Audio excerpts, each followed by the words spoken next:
हरे कृष्णा। हमारे भागवत प्रभाव में आपका स्वागत है और आज हम सुनने वाले हैं भागवत के तीसरे स्कंद के अध्याय 12, जिसमें भगवान शिव की उत्पत्ति का स्रोत बताया। दुनिया में सारे लोग लगे पड़े हैं कि भगवान शिव आए तो आए कहां से। आइए आज इस रहस्य को उद्घोषित करते हैं श्रीमद् भागवतम के तीसरे स्कंद 12वें अध्याय से।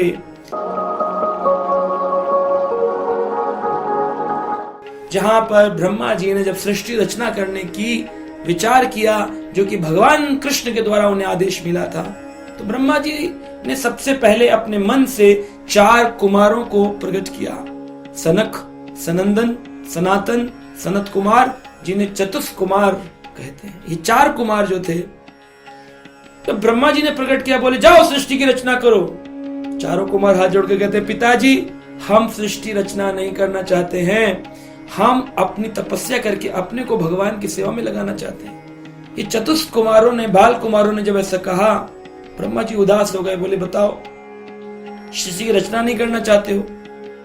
नारद जी की उत्पत्ति हुई, नारद जी भी कहते हैं मैं ब्रह्मचारी बन के रहना चाहता हूं। ब्रह्मा जी उदास हो गए, बोले मेरे दोनों संतान चतुष कुमार और नारद सबने मना कर दिया, अब कौन सृष्टि की रचना करेगा। जब इस तरह से वो दुखी हो गए, रुद्र अवस्था में आ गए, क्रोध की अवस्था में आ गए, उदासी की अवस्था में आ गए, तो श्रीमद् भागवतम के इस अध्याय के श्लोक संख्या 7 में बताया गया है, धिया निग्रहमाणो अपि भ्रुवो मध्यात् प्रजापतेः सद्यो अजायत तन्मन्युः कुमारः नीललोहितः।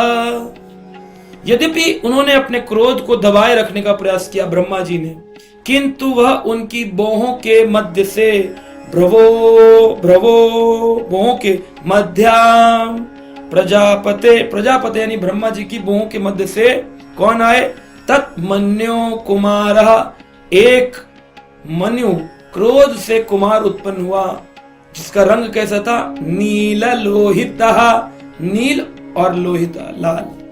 नील यानी कि तमोगुण और लाल यानी कि रजोगुण।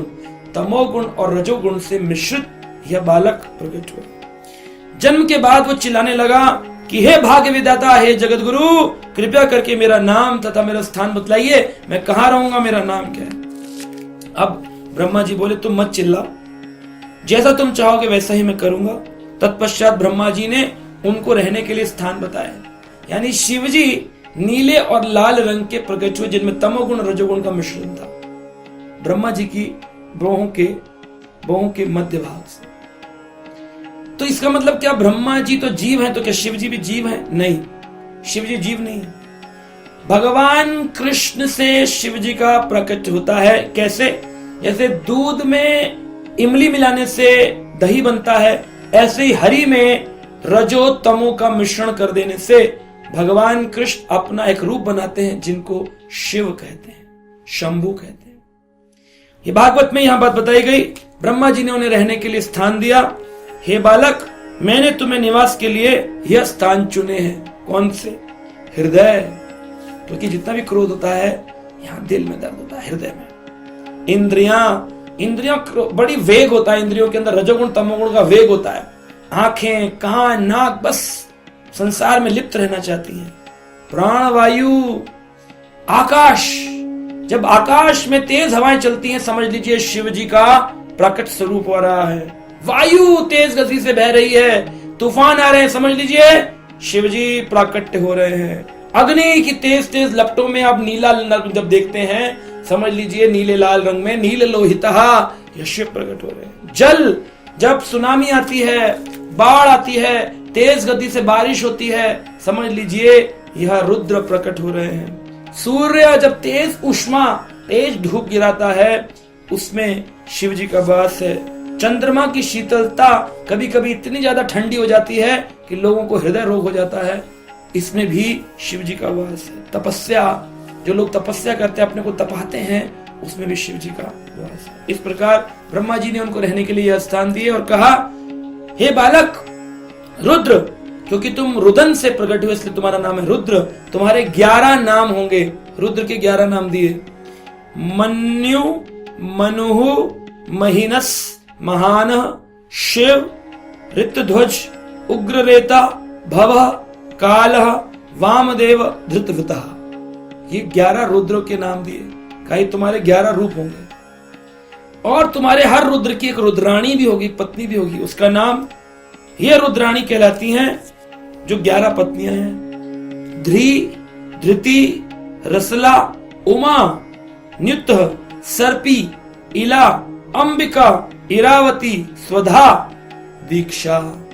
ये 11 रुद्राणियों के नाम। 11 रुद्र, 11 रुद्राणी, रहने के लिए स्थान, ये सब ब्रह्मा जी ने बनाए। यह बात मैत्री मुनि ने जब विदुर को बताई तो हैरान हो गए सुनकर के कि शिव जी का प्राकट्य है। अब कई लोग अपनी कपोल कल्पित कहानियां बोलते हैं, ऐसा हुआ, शिव जी ऐसे हुए, वही आदि है। ये श्रीमद् भागवत पुराण है। 17 पुराणों के बाद लिखा गया पुराण, जिसे वेद व्यास जी ने अपनी व्यसक अवस्था में अतिरिक्त भक्ति में नारद मुनि की कृपा से इस भागवत पुराण को लिखा। इसमें उन्होंने बताया शिव जी के उत्पत्ति का कारण। ब्रह्म संहिता के अंदर ब्रह्मा जी बताते हैं, क्षीरम दधि विकार विशेष योगत। क्षीरम यानी दूध, दधि यानी दही। क्षीरम दधि विकार विशेष योगत। जैसे दूध में खटाई डालने से दही बनता है, ऐसे ही हरि में तमोगुण का मिश्रण जब हरि करते हैं कृष्ण से, तब शिव की उत्पत्ति होती है। यानी कि हरि से हर बनते हैं, लेकिन हर से हरि नहीं बन सकते। तो वैष्णव लोग बोलते हैं कि फिर इसका मतलब हम क्या करें? तो शिव का निंदक भी नहीं होना है, शिव जी का निंदक भी नहीं होना है। शिव द्रोही जो होते हैं वह भगवान को कभी प्राप्त नहीं कर सकते हैं। और जो शिव भक्त हैं, अगर राम कृष्ण द्रोही हैं तो वह भी भगवान को प्राप्त नहीं कर सकते। यानी राम कृष्ण के जो भक्त हैं उन्हें शिव का द्रोही ना होकर के शिव जी को परम वैष्णव के रूप में मानना चाहिए। ब्रह्मा जी से प्रकट हुए, प्रथम जीवों में आते हैं। मानस कुमार भगवान के चतुष कुमार नारद जी के भाई शिव जी प्रकट हुए। लेकिन ब्रह्मा जी ने प्रकट किया तो इसका मतलब ये नहीं कि शिव जी से बड़े ब्रह्मा हो गए। नहीं नहीं नहीं, ब्रह्मा जी शिव जी से बड़े नहीं। शिव जी भगवान हरि तत्व ही हैं, लेकिन उनमें तमोगुण का मिश्रण है, विकार विशेष योगत। लेकिन वहीं ब्रह्मा जी जीव तत्व हैं, जीव हैं। शिव जी जीव नहीं है। ना ही तो शिव जी देवताओं की कैटेगरी में आते हैं, ना जीवों की कैटेगरी में आते हैं। शिव जी बड़े स्पेशल तत्व हैं। हरि के ही तमोगुण से मिश्रित शिव तत्व प्रकट होता है। तो ये बात हम समझ जाएंगे तो बड़े आनंद का अनुभव होता है। तो आज हमने शिव जी की उत्पत्ति का कारण भागवत के इस अध्याय में पढ़ा। श्लोक संख्या आपको बताई है, पढ़िए, समझिए और फिर इस मनोधारणिक धर्मों से दूर रहने का प्रयास करिए। हरे कृष्ण।